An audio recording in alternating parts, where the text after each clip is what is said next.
खुलुमबाय Bodoland इंखं television studio हलाव आं मलेन बसुमतारी दिनै मोनाबिलिनि गाहाय रादाबफोराव दं। भगवान सिंह माना पान्जाबनि गिबि मन्त्रि बिबानखौ रुजुननो समायखिरा लाबाय।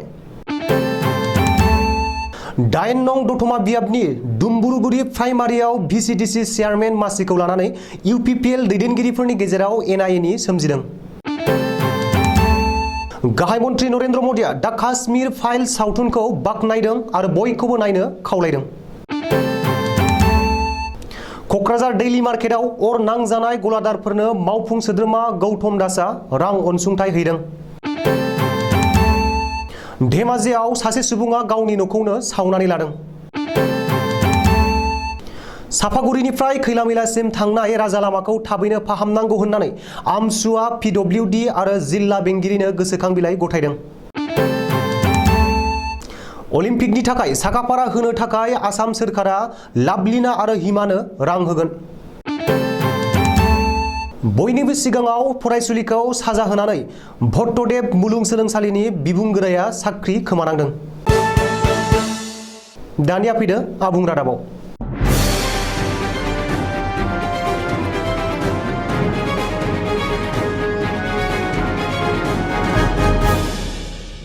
आम आदमी पार्टीनि गाहाय दैदेनगिरि भगवान सिंह माना बुधबारखालि पान्जाबनि रायजो बेंगिरि बनवारीलाल पुरहितनि दैदेननायाव पान्जाबनि गिबि मन्त्रि बिबानखौ रुजुननो थाखाय समायखिरा लाबाय। पान्जाबनि रावजों समायखिरा लानायजों लोगोसे मुंख्लं भगत सिंहनि जोनोम गामि काटकार कालानाव भगवान सिंह माना मोनसे लामा हानजा सुरनाय हाबाफारिबो लादोंमोन। बे हाबाफारियाव दिल्लीनि गिबि मन्त्रि आरो आम आदमी पार्टीनि आफादगिरि अरविन्द केजरीवाल, डिपुटि सीएम मनीष सेसदियामोनहाबो बाहागो लादोंमोन। बेनि अनगायैबो आम आदमी पार्टीनि गासैबो देरहासारनो हानाय एमएलएफोरमोनहाबो बाहागो लादोंमोन। समायखिरा लाखांनायनि उनाव भगवान सिंह माना बुधबारखालि गावजों लोगोसे पान्जाबनि गासैबो 3 कौटि रायजो राजाफोरा समायखिरा लाफादों होननानै बिबुंथि होदों।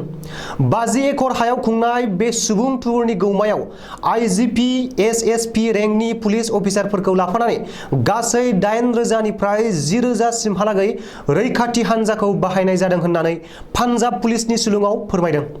Punjabi chief secretary Anirudh Tiwari, DGP VK Bhawra आरो एडिशनेल चिफ सेक्रेटारि बेनु प्रसाद मोनहा बे हाबाफारिखौ जाफुंहोनो थाखाय नांथाबदोंमोन आरो गासैबो मडेलिटिखौ बानायदोंमोन होननानै मिथिहोबावदों। कक्राझार जिल्लानि 8 नं दतमा बिटिसि बियाबनि बेंखनाव दुम्बुरुगुरि प्राइमारियाव भिसिडिसि चेयारमेन मासिखौ लानानै सेलाय बेलाय जानायनि जाहोनाव बुधबारखालि मोनसे दोलोआरि दुंहाव थासारि सोमजिदों। मख'नो गोनांदि आगुनि भिसिडिसि चेयारमेन रोंगौसा ब्रह्मआ रायजोआरि गेना गोरोन्थियाव हाबनायनि उनाव गावनि भिसिडिसि चेयारमेन मासिखौ नागारनो गोनां जादोंमोन। बेनि उनाव दुम्बुरुगुरि आरो उमानन्द प्राइमारिनि इउपिपिएल मावथिफोरा सोमखोर ब्रह्मखौ गोदानै भिसिडिसि चेयारमेन महरै थिसननांगौ होननानै मुं दाखिदोंमोन। नाथाय पन्चायत एन्ड रुरेल डेभेलपमेन्टनि बिबानाव थानाय बिटिसिनि डिपुटि चिफ गबिन्द बसुमतारीआ बारग' एनडिएफबि-नि सोद्रोमा जय किसान बसुमतारीखौसो भिसिडिसि चेयारमेन महरै थिसननायाव मोन्नैबो प्राइमारिनि इउपिपिएल दोलोनि दैदेनगिरिफोरा सोमोनांनानै गबिन्द बसुमतारीनि बे खामानिखौ गोजोननाय मोनाखै आरो जाहोनाव मेलाव लाबोनाय चेयार मासिफोरखौसो बुख्रुब बुख्राब खालामनानै रागाखौ होखारदोंमोन। मानसिखौ मोनैनि चेयारासो दाय जादों। लोगोसे गबिन्द बसुमतारी मुर्दाबाद आरो सोमखोर ब्रह्म लं लिभ होननानै होस्रिखावदों। जाय सावथुननि गेजेरजों मोनसे समनि दुखुनांथाव थासारिया बेरखांदों, बे सावथुननि गेजेरजों सैथोखौ सिखोमाना दोननो नाजाबोनाय सावगारिया दायो रोखा रोखा बेरखांदों। मख'जाथावदि दा काश्मीर फाइल सावथुनखौ गाहाय मन्त्रि नरेन्द्र मोदीआ बाख्नायदों आरो गासै सुबुंखौ नायनो सुबुरुन होदों। दा काश्मीर फाइल सावथुनाव काश्मीर पन्डितफोरनि सायाव इनाय अनागार खालामनाय आरो भारत गावस्रानाय सान 14 आगस्टखौ मोनसे हरर डे महरै गोसोखांनो थि खालामब्ला माखासे सुबुंफोरा जेंनायाव गोग्लैदोंमोन। बेनि थाखायनो बे गेदेर जाथायनि सायाव सावथुनखौ दिहुनना बानायनाय जायाखैमोन। जाय साननिफ्राय भारतआ गोख्रों फिनजाथाय होजानायाव सोलोंथाइखौ बजबनो खाबु मोनदों, बैफोर गासै जाथायफोरनि सायावबो दा काश्मीर फाइल सावथुननि रोखा सावगारिया बेरखांदों। मख'नांगोन दि बे सावथुना दासिम 60 कौटिनिबो बांसिन खामायदों। क'क्राझार सहराव थांनाय साननैसो सिगां मोनाबिलि समाव दैलि मार्केटआव मोब्लिब सर्ट सार्किट जानानै हरखाब अर जोंनानै गासै 60 मुवा बेसाद फानग्रा दखानफोरा सेवहांगार जादोंमोन। मख'जाथावदि क'क्राझार मिउनिसिपाल बर्डनि मावख'आव मावफुं सोद्रोमा उइलसन हासदा आरो मिउनिसिपाल बर्डनि प्रतिभा ब्रह्मनि नुजाथिनायाव मावफुं सोद्रोमा गौतम दासआ गासै अर खामनानै सिलिंखार जाजानाय गलादारफोरनो फिन गावनि आथिङाव गसंथाफिननो हानायनि थाखाय राहा खालामनानै रां अनसुंथाइ हैदों। सासे खर' गाज्रि सुबुङा गावनि थाग्रा न'खौनो सावनानै लादों। धेमाजि जिल्लानि जनाय महकुमानि सिङाव थानाय रामदम दिखारि गामियाव मंगलबारखालि मोनानि 11 रिंगासो समाव सासे खर' गाज्रि याखालुं फामे मुंनि सुबुङा गावनि न' बांखौ सावनानै खारनो नाजादोंमोन।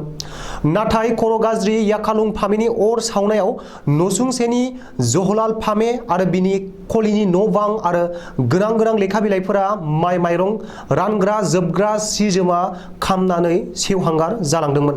सुलुङाव ओनसोलनि सुबुंफोरा मिथिहोनाय बादिब्ला खर' गाज्रि जानाय याखालुं फामेया गावनि न'खौ सावना खारनो नागिरनाय समावनो गामिनि थागिबि रायजो राजाफोर आरो माखासे आफादफोरा फैनानै खर' गाज्रि याखालुं फामेखौ हमनानै जनाय पुलिस बिफाननो गथायनानै हरो। चिरां जिल्लानि बेन्दोंआव सापागुरिनिफ्राय खैलामैलासिम थांनाय लामाखौ थाबैनो फाहामनांगौ होननानै चिरां जिल्ला आमसुआ मंगलबारखालि चिरांनि जिल्ला बेंगिरि आरो पिडब्लिउडि बिफाननो गोसोखां बिलाइ गथायदों। चिरां जिल्ला आमसुनि दैदेनगिरिफोरा मंगलबारखालि काजलगावआव खौरांगिरि मेल खुंनानै मिथिहोदों दि सोलिफु मार्च दाननि फैगौ 30 आरो 31 अक्ट'खालि चिरांनि तुलसि जरायाव साननैनि हाबाफारिजों आमसुनि बोसोरसालिया जथुम्मा खुंनो लादों। बेखायनो गोबां जिल्लानिफ्राय गोबां थान्दैफोर फैगोनखाय सापागुरिनिफ्राय खैलामैलासिम थांनाय राजा लामाखौ थाबैनो फाहामजानो लुबैदों होननानै आमसुआ फोरमायदों। फैगौ 2024 मायथाइयाव जानो गोनां अलिम्पिक गेलेनायाव बाहागो लाहोनो थाखाय आथिखालाव आसाम सोरखारा आइजो बक्सार लाभलिना बरग'हाइ आरो एथलेट हिमा दासनो रांनि अनसुंथाइ होगोन। बे बाथ्राखौ आसामनि केबिनेट मन्त्रि केशव महन्तआ खौरांगिरिनि सिगाङाव फोरमायदों।